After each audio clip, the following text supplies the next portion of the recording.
اس کی ابتدا اگر میں اپنے کلام سے ہی کر دوں تو وغیرہ روزے کی زیارت کا ہو سامان وغیرہ، تو اللہ رب العزت نے الحمدللہ کچھ زیارت کا انتظام فرما دیا ہے۔ تو آنے والے چند ایام میں اللہ نے چاہا تو عمرے کا سفر انشاءاللہ متوقع ہے۔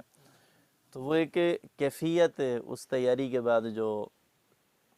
مجھ پہ طاری ہوئی، اس میں کچھ اشعار لکھے ہیں کہ درپیش مجھے گنبد خضرا کا سفر ہے، درپیش مجھے گنبد خضرا کا سفر ہے،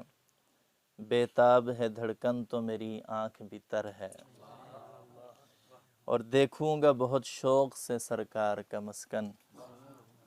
دیکھوں گا بہت شوق سے سرکار کا مسکن، روکے گا مجھے کون میری ماں کا وہ گھر ہے، اور دل پاک نظر پاک نفس پاک ہو ہر دم، دل پاک نظر پاک نفس پاک ہو ہر دم، ہر لحظہ میرے دل کو اسی بات کا ڈر ہے، اور دیتی تھی میری ماں مجھے طیبہ کی دعائیں، میری والدہ آج کل بیمار ہیں، اور جب بھی کوئی ایسا ہو تو وہ ان کی فطرت ہے یا تو دیتی تھی میری ماں مجھے طیبہ کی دعائیں، اے دوست میری ماں کی دعاؤں کا اثر ہے، اور روزے پہ کبھی جا کے انہیں نعت سناؤں، ایک حسرت تھی کہ روزے پہ انہیں جا کے کبھی نعت سناؤں، اس حسرت نمناک کا میٹھا یہ ثمر ہے، اور اے چشم گہر بار ذرا کھل کے برسنا، اے چشم گہر بار ذرا کھل کے برسنا، محبوب کے کوچے میں ہر ایک اشک گہر ہے،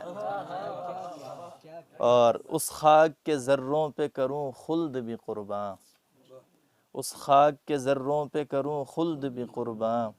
جنت سے حسین تر ہے جو طیبہ کا نگر ہے، اور طیبہ کے مناظر کو میری آنکھ سمو لے،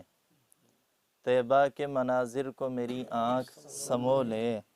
ہر سمت ہی سرکار کی رحمت کا اثر ہے، اے استاب مدینے کے علاوہ، بے تاب مدینے کے علاوہ، ہم جیسوں کی پھر جائے اما اور کدھر ہے۔ یہ چند اشعار